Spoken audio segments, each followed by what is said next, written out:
Hello, magandang gabi mga kaibigan, mga kabarangay, mga barkada.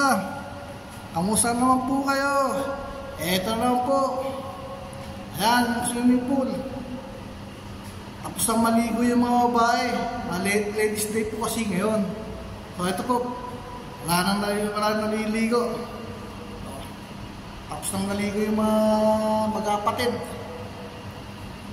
Ayan. Tapos na, wala nang tao rito. Pero mamaya pa tayo magsasara, alas 8:30.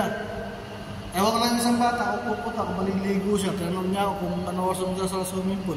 Sabi ko, alas 8:30 ka, kung magsasara doon. Ayan, wala na. So, ladies day po ngayon. Hindi po pwede mga lalaki maligo. Ang mga lalaki bukas po, araw po ng linggo.